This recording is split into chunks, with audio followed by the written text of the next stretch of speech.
하루 만에 분위기가 급변한 주식시장, 어떻게 대처해야 될지 3인의 전략에서 알아보도록 하겠습니다. 오늘 이 시간에는 머니투데이 방송의 이학영 전문위원과 하이투자증권의 이성호 부장 두 분 함께 하셨습니다. 안녕하세요. 네, 안녕하십니까. 네, 안녕하세요. 시장의 중심이 되는 키워드를 하나하나씩 확인해 보도록 하겠습니다. 먼저 5위부터 3위까지 키워드를 화면을 통해서 확인해 보도록 하겠습니다. 오늘의 5위 키워드는 미 상원 임시 예산안 통과입니다. 미국 상원에서 10월 1일 시작되는 새 회계년도 연방정부 임시 예산안이 통과되었습니다. 이로써 연방정부 폐쇄라는 최악의 시나리오는 모면되었습니다. 4위 키워드는 환율 급락 반전입니다. 어제 1,200원에 근접했던 환율이 다시 하락하고 있습니다. 환율 상황에 대해서 알아보도록 하겠습니다.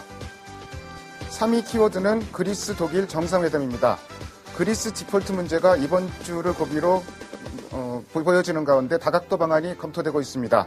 유로존의 현재 상황에 대해서도 점검해 보도록 하겠습니다.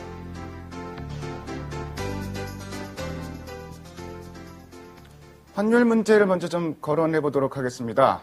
어제 1,200원대 근접했었는데 일단 정부 의지는 1,200원 선으로 좀 보여지는 것 같고요. 달러 인덱스가 소폭이지만 좀 하락했고, 주식시장에서 외국인들 매수하고 있는 점도 환율 하락 요인으로 일정 부분 좀 작용하고 있는 것 같습니다. 이학영 위원께 좀 여쭤볼게요. 달러 강세, 글로벌 증시에서 이머징 국가들 통화들은 약세 보이는 게 대부분 현실인 것 같은데요. 우리나라 이제 29일 날, 목요일 날 이제 경상수지 발표되는데 일각에서 좀 적자라고 얘기를 하고 있거든요. 또 9월 무역수지도 적자라는 얘기도 좀 나오고 있고요. 혹시 이런 부분들이 원화의 약세를 좀 더 부추기지 않을까요? 네, 이론적으로 말씀드리면은 결국은 경상수지가 적자가 나고 무역수지가 적자가 난다는 것은요. 분명히 원달러 환율의 상승 요인이자 즉 우리나라 원화 가치가 떨어질 수밖에 없는 것 같습니다. 물론 교과서적으로는 분명히 맞는 요인인데요. 실제로 아무 요인이 다른 요인이 변함이 없다 그러면 원달러 환율의 상승 요인이 분명합니다. 다만 최근에 원달러 환율의 상승은 우리나라의 펀더멘탈 가는 큰 상관이 없이요. 앞서도 말씀하셨다시피 유로존에서의 위기 그리고 유로존 국가의 금융위기 기관들의 무차별적인 자금 회수 그러면서 이머징 국가 전체적인 통화 가치 하락에 큰 테두리에서 본다 그러면 수급 요인이 워낙 강하지 않냐라는 생각을 갖고 있기 때문에 물론 말씀하신 것이 악재는 분명하지만요. 그것 때문에 원달러 환율이 올라가거나 내려가거나 하기에는요. 다른 여타 변수가 워낙 크다라는 생각이 좀 듭니다. 예, 환율 요인, 최근에는 펀더멘탈보다는 역시 수급 요인, 특히 이제 유로존 문제 때문에 그 부분이 결정적인 요인이다. 이렇게 말씀하신 걸로 좀 정리를 해보겠습니다. 다음으로 이제 유로존 얘기, 사실 유로존 얘기는 이 시간을 통해서도 매일 말씀을 드리는데요. 좀 분위기가 좀 살아나고 있는 것 같습니다. 이번 주 일단 일정은 여러 가지 있습니다. 그리스 독일 정상회담도 예정돼 있고, 주말에는 또 독일에서 유로 재무안정기금, 증액 문제가 이제 국회를 통과하느냐 마느냐, 이게 이제 목요일 날 결정이 되고, 또 트로이카 실세도 이번 주에 있다고 얘기를 하고, 이외에도 지금 거론되는 방안이 굉장히 많습니다. 그랜드 플랜 얘기도 나오고, 여러 가지 방안들이 좀 많이 지금 나오고 있는데요. 이성호 부장님께서는 글쎄요, 지금 그리스 사태 좀 어떻게 보시고, 더불어 이제 최근에 여러 가지 얘기들이 많이 나오고 있는데, 그런 부분도 좀 정리해 주시고 평가도 같이 좀 부탁드릴게요. 네, 말씀하신 대로 이번 주가 그리스가 디폴트가 되느냐 안 되느냐 상당히 중요한 고비가 될 걸로 보입니다. 일단 가장 먼저 트로이카 실사단이 실사를 재개를 해야 되는데, 실사의 전제 조건으로 그리스가 추가 긴축안을 공개를 해야 된다. 근데 추가 긴축안이 아직 대체로 이제 언론에 나오기는 했지만은 정부에서 공식적으로 발표는 안 했고요.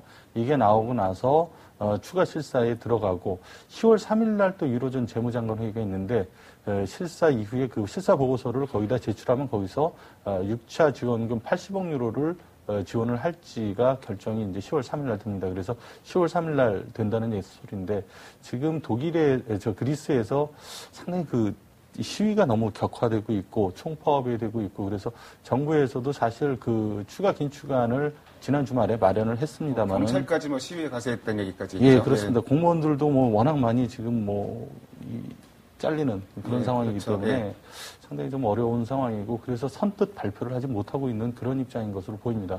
어쨌든 이게 빨리 발표가 돼야 실사가 재개가 되고 그래야 이제 10월 3일 날 자금 지원이 되는데 이게 이제 늦어지면 상당히 좀 늦어질 수 있고 10월 중순이 넘어가면은 그리스가 이제 돈이 바닥이 나기 때문에 디폴트를 바로 들어갈 수 있다라는 그런 우려가 있고요.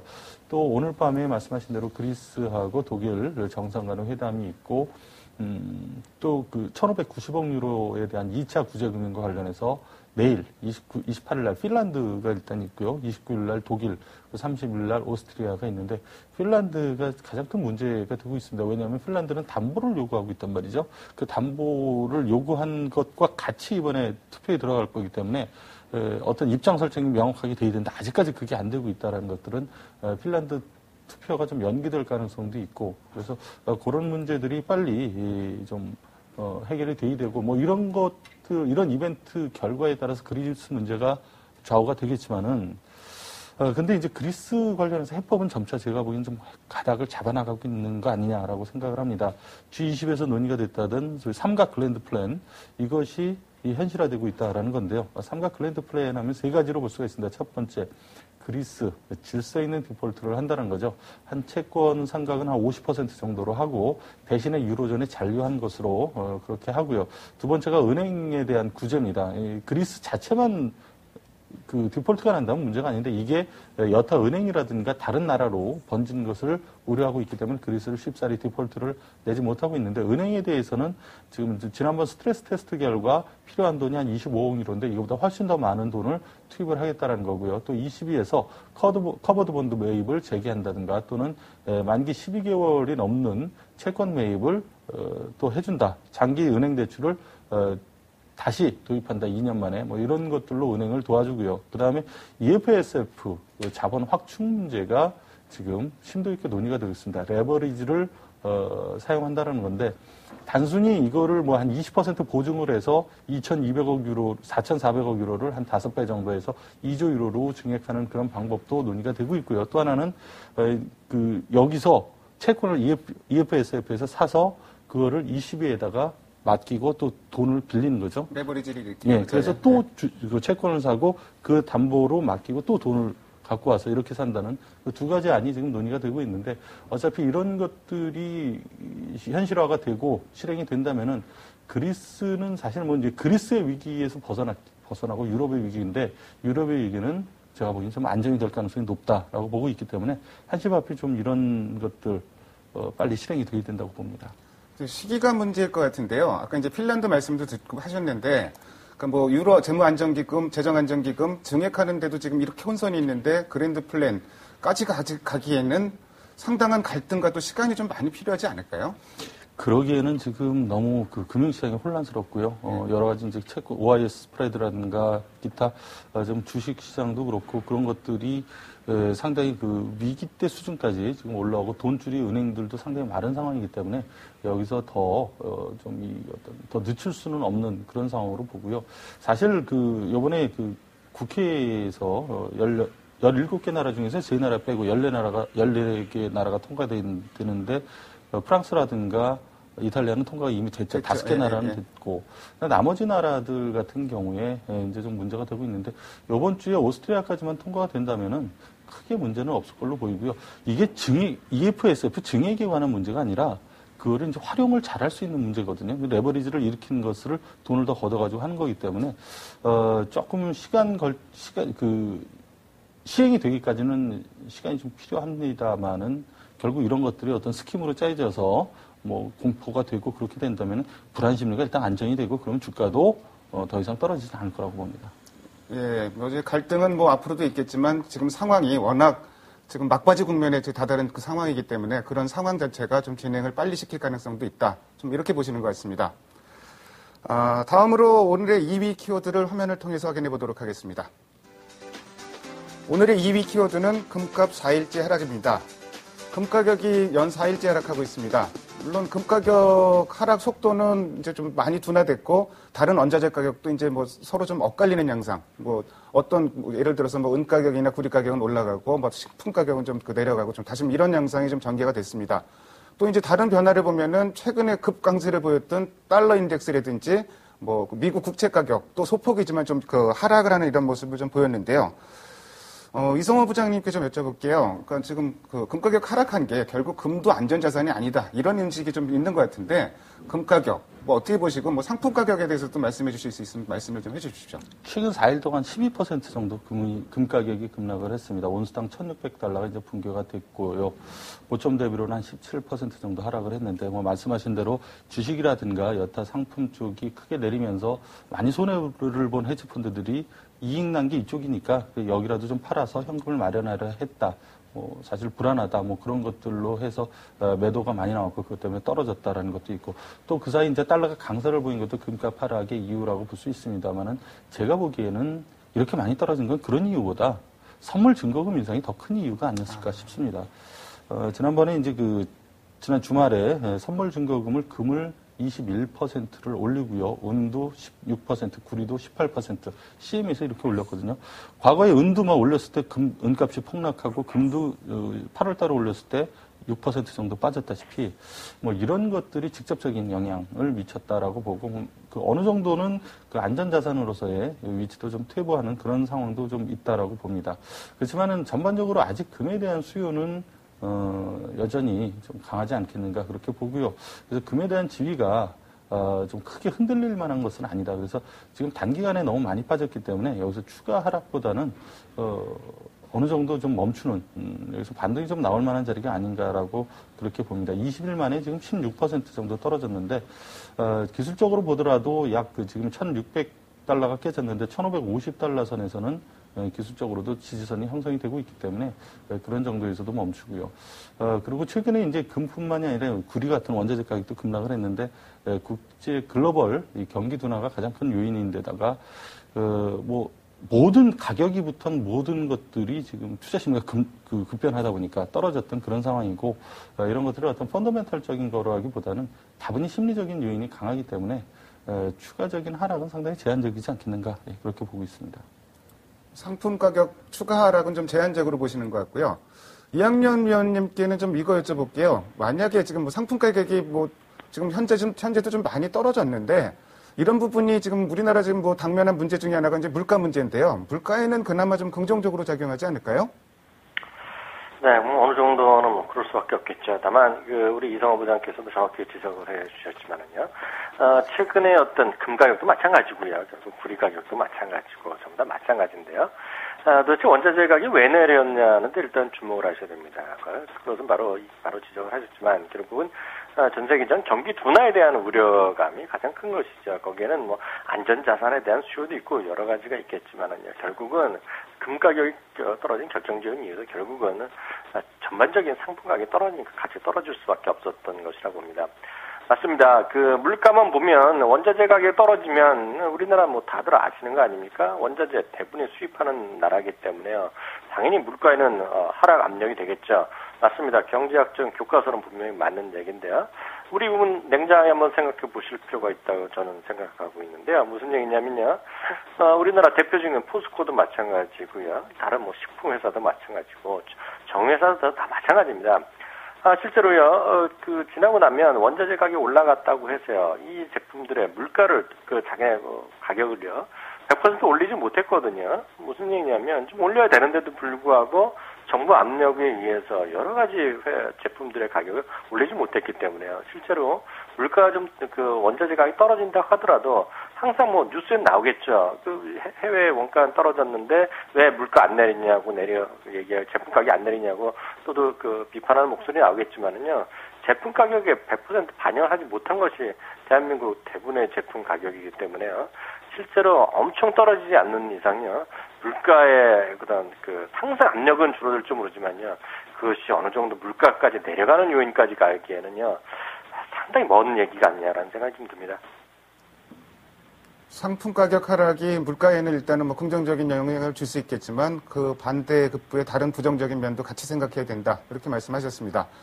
다음으로 오늘의 마지막 1위 키워드를 화면을 통해서 확인해 보도록 하겠습니다. 오늘의 1위 키워드는 급반등 1700대 회복입니다. 지금 코스피 지수가 1727포인트, 상승 포괄력이 더 강해지고 있습니다. 외국인 매수가 절대적인 요인으로 작용을 하고 있고요.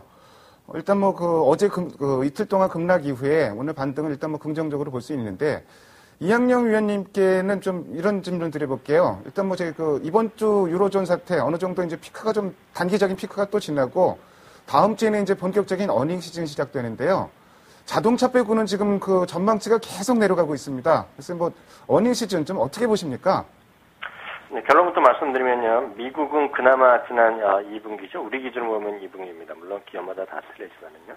S&P 500 기업 중에 한 75% 정도 되는 기업이 어닝 서프라이즈를 했습니다.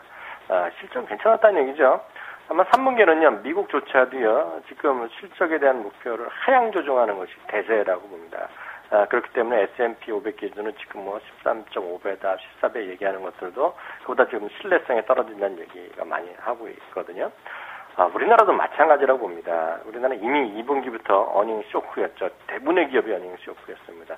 물론 일부 조그만 기업들이나 일부 어닝 서프라이즈도 있었지만 대부분 어닝 쇼크였는데요.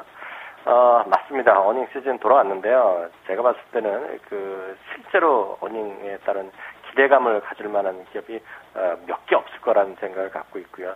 심지어는 상당히 좋게 나오는 기업들조차도요. 그들이 만약에 솔직하게 얘기한다 그러면 IR 통해서 얘기하면서 다음 분기, 4분기나 그 내년 초에 대해서 상당히 보수적으로 얘기할 가능성이 크기 때문에요. 결론적으로 저는 어닝 시즌에 대해서 기대하는 것 자체가 좀 약간은 잘못됐다는 생각이 좀 드네요. 어닝 시즌 기업 실적 3분기도 고민인데 4분기가 더 고민이 된다 이렇게 말씀하셨는데 상당히 시장의 고민도 좀 깊어질 것 같습니다. 부장님께 이거 여쭤볼게요. 그러니까 뭐 찝어서 최근에 IT 실적은 사실은 시간이 지나면 지날수록 전망치가 계속 하향 조정되는데요. 그럼에도 불구하고 일부 IT주들은 최근에 굉장히 선방하고 있거든요. 그래서 IT주는 좀 어떻게 보시는지 그거 좀 말씀 좀 해주세요.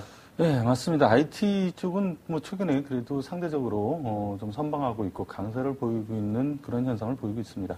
D램 가격이 좀 양호한 흐름을 최근에 보였다는 것들, 그리고 또 한 가지는 IT 전반적으로 봤을 때 다른 업종보다 5월부터 내리 빠졌다는 거죠. 최근에 뭐 화학, 자동차, 뭐 건설 그런 건 최근에 이렇게 빠졌는데 IT 쪽은 5월부터 빠졌기 때문에 낙폭으로 봤을 때는 참 뭐 절대 다른 종목들이 뒤지지 않고 오히려 더 많이 빠진 그런 상황이고 그렇기 때문에 최근에 좀 덜 빠지지 않는가라고 생각을 합니다. 3분기 실적은 삼성전자를 제외하고는 안타깝게도 뭐 그렇게 기대할 만한 게 없다라고 생각을 합니다.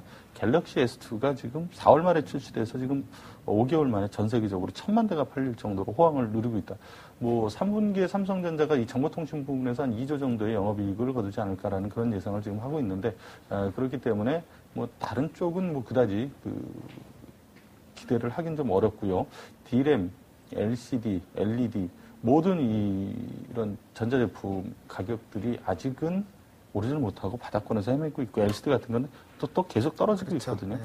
그렇기 때문에 당연히 뭐 실적이 좋을래야 좋을 수가 없고 어떤 기업들은 적자 폭이 과연 얼마나 될 것이냐 여기에 또 포커스가 맞춰져 있는 상황이라서 뭐 지금 상대적으로 강세를 보이고는 있지만은 또 오늘 다른 종목들에 비해서 오름폭은 또 적거든요. 예, 그런 키 맞추기라고 보이기 때문에 실적과 관련해서는 IT들한테 기대하기는 특히 좀 더 어렵지 않은가. 제일 지금 그래도 IT 쪽이 실적에 대해서는 좀 나쁜 영향을 좀 받을 것 같습니다. 예, IT 역시도 뭐 삼성전자를 제외하고는 뭐 어닝 모멘텀은 그렇게 크지 않을 것 같습니다. 지금까지 5가지 키워드를 통해서 시장의 흐름을 살펴봤습니다. 오늘 두 분 말씀 잘 들었습니다. 감사합니다. 감사합니다.